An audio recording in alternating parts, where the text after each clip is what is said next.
स्वस्थ भारत के आज के अंक में आप सभी का बहुत बहुत स्वागत है। नमस्कार। बार बार हम स्वास्थ्य संबंधी समस्याओं की बातें करते हैं, उनके निदान की बात करते हैं, कारणों की बात करते हैं, लेकिन कई बार कुछ परिस्थितियां ऐसी हो जाती हैं, कुछ ऐसी घटनाएं या यूँ कहें कि दुर्घटनाएं हो जाती हैं जिसके कारण अचानक गंभीर चोटें आ जाती हैं और कई तरह की परेशानियां हो जाती हैं। और ऐसे में ज़रूरत होती है आकस्मिक सेवा की, तुरंत जिसमें सारी सुविधाएं उपलब्ध हों और सारी तरह की जो सेवाएं वो मिल सकें और किसी की हम जान बचा सकें। इस तरह की व्यवस्था की अगर हम बात करते हैं तो जिक्र होता है ट्रॉमा सेंटर का। क्या है ट्रॉमा सेंटर और इमरजेंसी जो सेवा है या इमरजेंसी केयर है, ये क्या है, दोनों में क्या अंतर है, ये सब आपको जानना बहुत ज़रूरी है। हम आपको आज बताएंगे अपने कार्यक्रम के माध्यम से। आपको ये भी बताएंगे कि ट्रॉमा सेंटर में कैसे पहुंचा जाता है, वहाँ पे क्या क्या सुविधाएं होती हैं, किन किन समय में हम वहाँ जा सकते हैं और सेवाएं ले सकते हैं।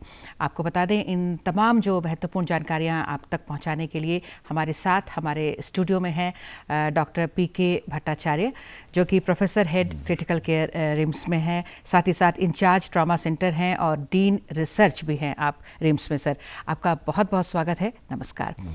बहुत सारे पदों पर हैं सर आप, और बहुत सारे कार्य आपको करने होते होंगे, फिर भी आपकी देखरेख में जो ट्रॉमा सेंटर जो बना है वो वाकई मतलब लोगों के लिए बहुत ही सुविधाजनक है और आशा की कई किरणें उन तक पहुंच रही हैं इसके माध्यम से। इससे पहले कि हम मतलब इसके डीप में हम जाएं, क्या क्या है वहाँ, आम लोगों को सर ये नहीं पता होता है कि ट्रॉमा सेंटर क्या है। हम बात करते हैं ट्रॉमा सेंटर की, हम बात करते हैं इमरजेंसी सेवा की, इमरजेंसी केयर की। ये दोनों क्या हैं, एक ही हैं, अलग अलग हैं? थोड़ा सा लोगों को बताएं सर। ट्रॉमा सेंटर और इमरजेंसी सेंटर, ये दोनों को एक जैसा नहीं देखना चाहिए। ट्रॉमा के साथ इमरजेंसी आप जोड़ते हैं, लेकिन दोनों का कार्य जो शैली होता है वो बिल्कुल अलग होता है। जैसे आप इमरजेंसी की बात करें, मैं एक एग्जांपल दे रहा हूँ। किसी को भी जैसे लूज मोशन हो गया, या थोड़ा सांस उखड़ गया, या दिल का धड़कन तेज हो गया, या अचानक से देखा बीपी बढ़ गया, या पता चला पेशाब में खून आने लगा, आप ऐसे स्टेज में क्या करते हैं? इमरजेंसी में जाते हैं। इमरजेंसी में आप गए, वहाँ पे एक डॉक्टर होता है, कोई जूनियर डॉक्टर होता है, वो आपको अटेंड करता है, फिर वो आपका जो प्रिलिमिनरी इलाज होता है वो देता है, फिर वो अपने सीनियर डॉक्टर को इन्फॉर्म करता है, उसके सीनियर डॉक्टर आते हैं, देखते हैं। यहाँ पे हमारे पास क्या रहता है कि अगर इमरजेंसी कार्डियक या इमरजेंसी न्यूरो जैसे सिचुएशन ना हो तो आपके पास इतना समय रहता है कि आप 4-6 घंटा एक सीनियर एक्सपर्ट के बिना भी पेशेंट को मैनेज कर सकते हैं। बेसिक एम्यूनिटीज़ जो होते हैं पेशेंट मैनेजमेंट का आप दे सकते हैं। लेकिन एक ट्रॉमा सेंटर जो होता है ये बिल्कुल अलग होता है। ये बिना टीम डायनेमिक्स के ये सेंटर्स चल नहीं सकते हैं। और टीम डायनेमिक्स और दूसरा इनका स्ट्रक्चर जो बनावट होता है वो भी बिल्कुल अलग होता है। जैसे हम बोलते हैं कि पेशेंट एक एक्सीडेंट हुआ, एक एक्सीडेंट होने के बाद क्या हुआ, उसका पैर की हड्डी भी टूट गई, सिर में चोट लग गया, छाती में भी चोट आया, पेट में भी चोट आया, अब सब तरफ चोट आया। अब वो पेशेंट जो है अगर आप इमरजेंसी में लेके आते हैं तो ऐसे एक्सपर्टाइज वहाँ पे नहीं होंगे कि उनको एक साथ ही चारों चीज़ों को अटेंड कर लें। ट्रॉमा सेंटर का मतलब यही है कि वहाँ पे आप जैसे ही लेके जाते हैं तो एक ट्रॉमा बे होता है, जहाँ जो एक बेड होता है, स्पेशल बेड उसमें लगाए जाते हैं, जो जिस एरिया में आप उस मरीज को जाकर के लिटा दें तो वहाँ आप चाहें तो उनका छोटा ऑपरेशन भी कर सकते हैं, वहीं पे हड्डी सेट कर दें, वहीं पे आप बड़े बड़े स्यूचरिंग का काम वहीं कर दें, तो वो जो होता है इमरजेंसी रिससिटेशन का काम वहीं हो जाता है, वहीं कार्डियक रिवर्जन का काम हो जाता है। तो मोस्ट काम वो जो ट्रॉमा बे होता है वो एक छोटा मोटा ऑपरेशन थिएटर की तरह का एरिया होता है। तो जैसे हमारा रिम्स है, रिम्स में लेवल 1 ट्रॉमा सेंटर जिस तरह का बन रहा है, तो वहाँ पे क्या है कि 4 या 5 बेड ऐसे किसी मास कैजुअलिटी हो गई, एक साथ आ गए।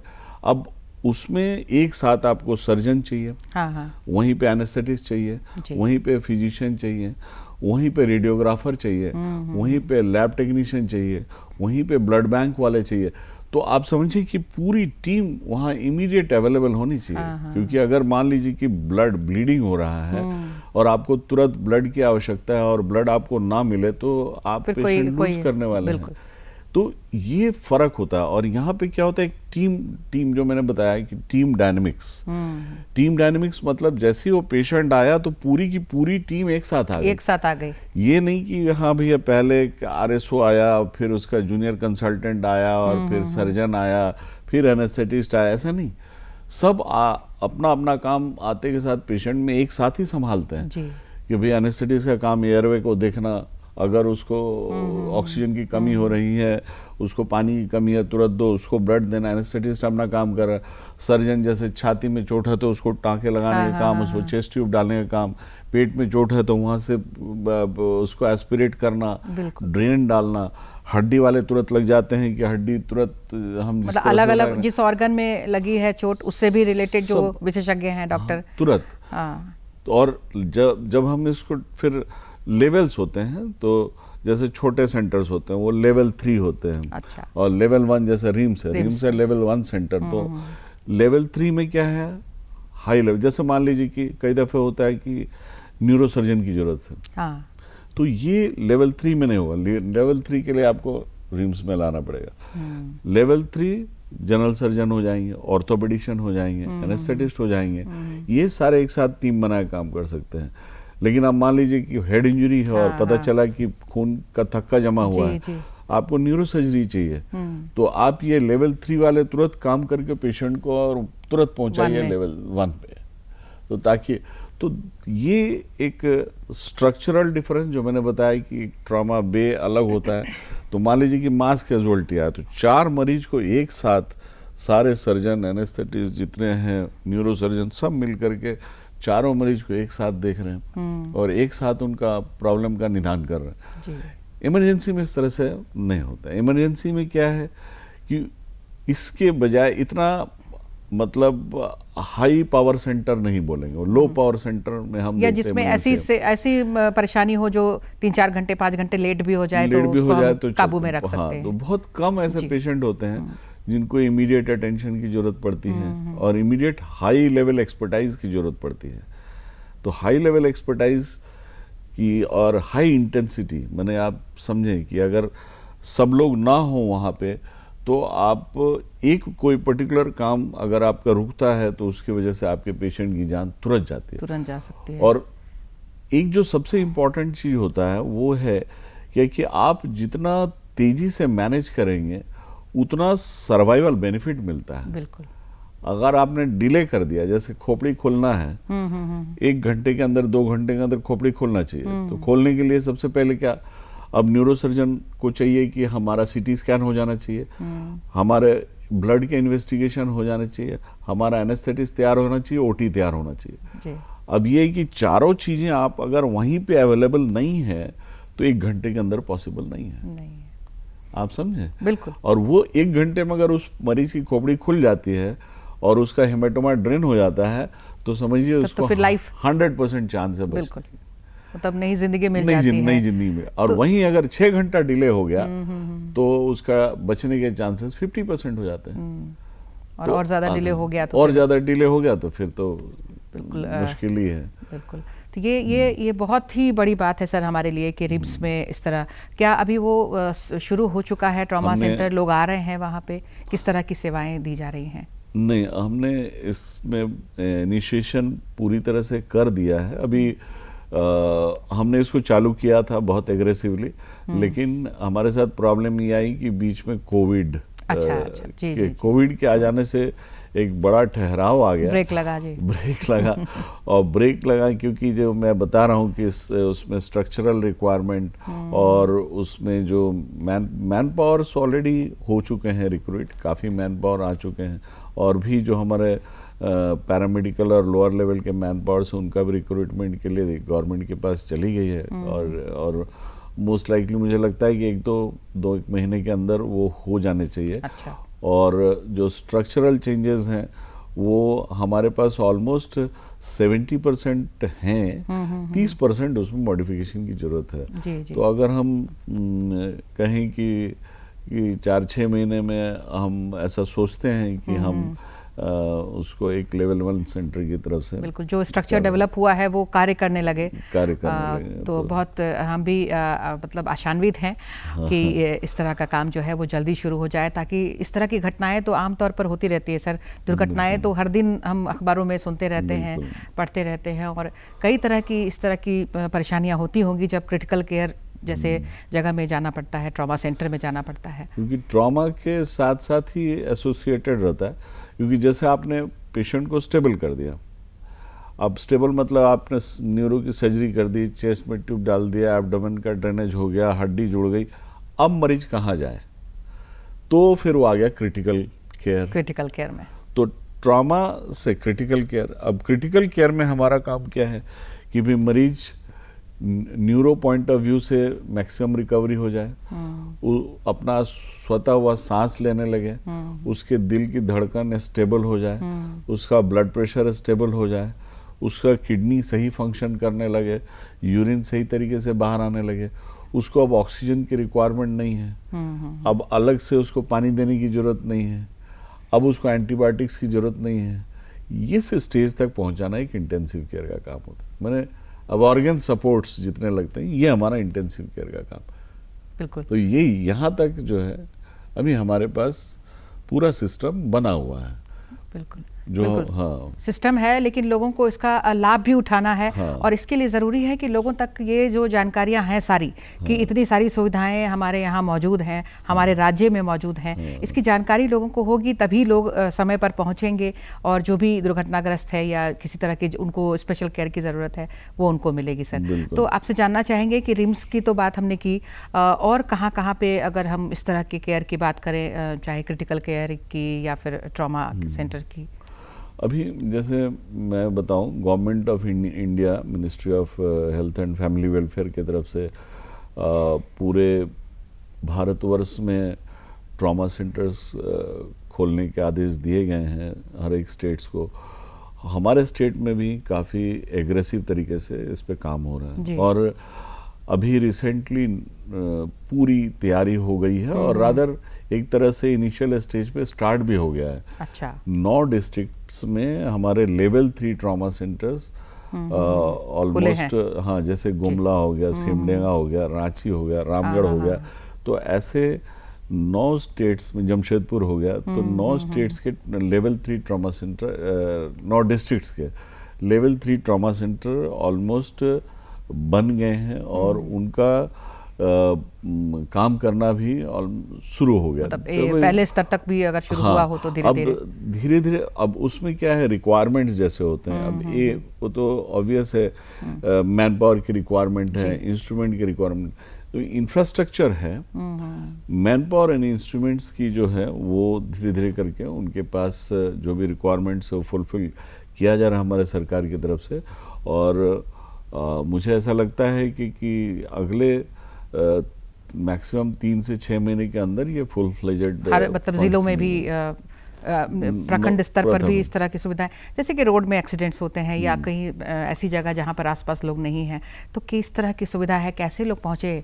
अगर हम ट्रॉमा सेंटर है भी हमारे पास तो हम समय पर पहुंचे नहीं, तो इसके लिए किस तरह की सुविधा है? तो वो ट्रॉमा एम्बुलेंसेज जो हैं अभी बहुत एग्रेसिवली उस पर किया जा रहा है कि एम्बुलेंसेज, और हाईवेज पे जो जो जो अपने हाईवेज हैं स्टेट में, स्टेट हाईवेज में कहीं कहीं उनको प्राइमरी सेंटर्स बनाने की बात चल रही है। उसकी प्लानिंग जहाँ तक मुझे आइडिया है, और मुझे बहुत डिटेल्स तो नहीं मालूम है, लेकिन इनकी चर्चा हो रही है, और मुझे जहाँ तक उम्मीद है कि इस पे भी काम हो रहा है जी। और मेन है कि चेन ऑफ एम्बुलेंस की जहाँ ट्रॉमा हुआ वहाँ एक एम्बुलेंस का पहुँचना, और उसको जल्द से जल्द जितने जो नज़दीकी ट्रॉमा सेंटर हैं वहाँ तक अभी अगर वर्तमान में अगर हम बात करें तो इस तरह की अभी क्या सुविधाएं हैं, जो भी हैं सुविधाएं हमारे पास, ताकि लोग समझ सके कि हम कैसे तुरंत इलाज के लिए पहुंचे? वर्तमान में जैसे हमारा अभी तो बिल्कुल हमारा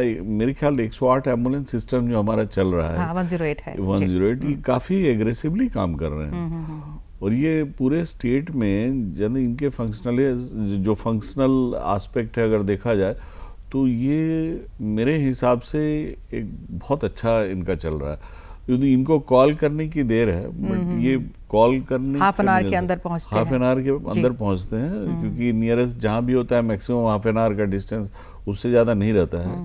और बहुतायत में एम्बुलेंस अभी परचेज भी हुआ है स्टेट की तरफ से, और इनको अलग अलग डिस्ट्रिक्ट्स में और प्राइमरी हेल्थ सेंटर्स में सब जगह लगाए गए हैं। तो मेन है कि अब ये तो बताना मुश्किल है कि गांव के सड़क में हुआ है या हाईवे पे हुआ है कहाँ, लेकिन जहाँ पे भी हो, मेरे ख्याल से इनका अप्रोच पहले से बहुत इजी हो गया है, और लोगों को ये इतना ज्ञान भी काफी मुझे हद तक लग रहा है। बिल्कुल, और जो नहीं जानते हैं उनके लिए हम बार बार ये बताते रहते हैं कि 108 पर आप फोन करें, तुरंत इमीडिएटली फोन करें, अपने लिए करें या फिर किसी और को इस तरह की हालत में देखते हैं तो करें।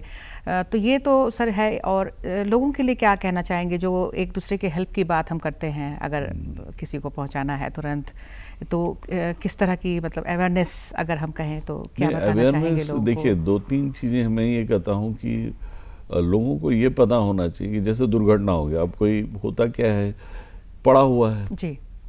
अब देखिए, वहाँ पे आप अगर आम नागरिक भी हैं तो आप वहाँ जरूर इमीडिएटली जाएं और देखें कि अगर कोई इंसान चिल्ला रहा है तो आपको उतना अलर्ट कोई ज़रूरत नहीं है। ठीक है, थोड़ा देर होगा तो देर सवेर चलेगा, लेकिन वहीं पे अगर एक्सीडेंट के साइड पे कोई आदमी शिथिल पड़ा हुआ है और कोई रिस्पांस नहीं है, इसका मतलब है उसके ऊपर बहुत भारी संकट आने वाला है या आ गया है।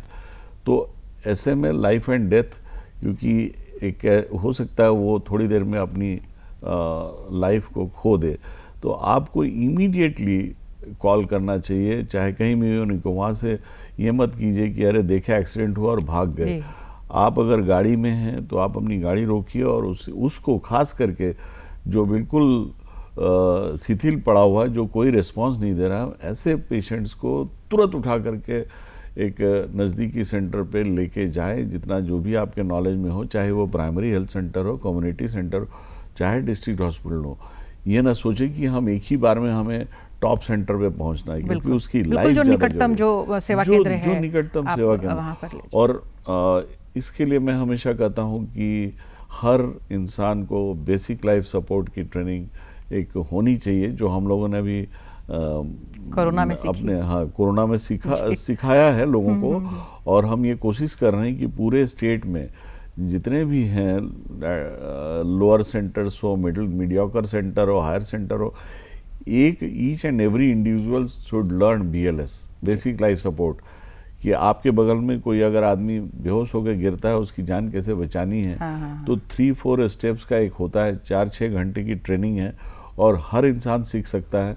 तो मेरा इसमें हमेशा इंसिस्टेंस रहता है कि from top level to bottom, मतलब एक हाउसकीपिंग स्टाफ को भी मालूम होना चाहिए कि हाँ भी अगर ऐसा होता है तो हमें कैसे उसको जीवित करना है, उसको बचाना है, उसके हार्ट को रिटर्न करना है। बिल्कुल, ये अवेयरनेस, ये जानकारी, ये जागरूकता जरूर सब में होनी चाहिए, ताकि आपस में भी हम एक दूसरे का ध्यान रख सकें और जब ज़रूरत हो हम किसी के काम आ सकें। सर, इस बात में मुझे ये बात मतलब ध्यान में आ रहा है कि कई बार लोग पहुँचते हैं ट्रॉमा सेंटर में या क्रिटिकल केयर में या इमरजेंसी में, कुछ ऐसे सपोज़ कि ब्रेन इंजरी ही हुआ, तो एक बार इलाज तो हुआ, लेकिन कई बार कुछ अलग से साइड इफ़ेक्ट हो जाता है, कभी हाथ पैर नहीं चल रहे हैं, सुन हो गए या कुछ इस तरह, जो फिर अतिरिक्त सेवा की ज़रूरत पड़ती है। घर वाले में भी समय नहीं होता, आप तो चिकित्सक हैं, बेटर जानते हैं हमसे, तो आप समझ गए अब क्या पूछना चाहते हैं।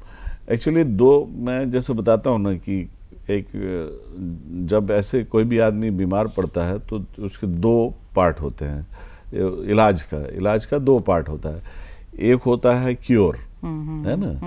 क्योर का मतलब है कि जैसे हार्ट अटैक हुआ तो हार्ट अटैक हुआ, अब उसके बाद आप क्या करते हैं कि कार्डियोलॉजिस्ट के पास ले जाते हैं, वो एंजियोग्राफी किया, एंजियोप्लास्टी किया, उन्होंने हो गया क्योर, तो आपने उसने क्योर करने की पूरी।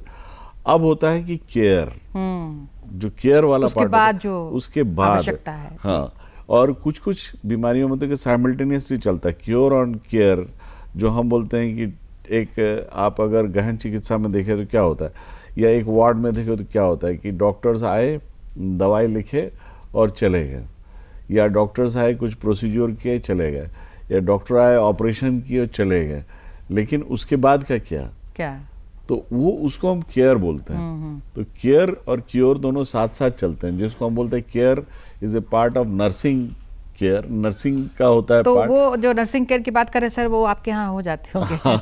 तो हमारे यहाँ नर्सिंग की बहुत कमी है। अच्छा। ये प्रॉब्लम तो है, तो इसलिए तो मरीज तो रहना चाहते होंगे आफ्टर, मतलब वो जब ध्यान मतलब ठीक हो गए। हाँ, बहुत मुश्किल है उसमें। हाँ। क्या होता है कि जो भी मतलब जैसे ट्रॉमा का ही पेशेंट लीजिए, या स्ट्रोक का पेशेंट ले लीजिए, हेमरेज का ले लीजिए, या ब्रेन से संबंधित कोई, या ब्रेन क्या लंग्स में भी होते हैं, क्रिपल लंग वाले पेशेंट होते हैं, या फिर बहुत सारे होते हैं पेरिफेरल न्यूरोपैथीज के पेशेंट होते हैं जिनका हाथ पैर नहीं चलते हैं, या फिर पॉली ट्रॉमा के पेशेंट हो गए जिनको बहुत अंगों में प्रॉब्लम है, या मल्टी ऑर्गन डिसफंक्शन के पेशेंट है जो होते हैं। ये पेशेंट जब रिकवर हो जाते हैं, जैसे रिकवर होने के बाद क्या होता है उसमें फंक्शनल डिसेबिलिटीज़ रह जाती हैं।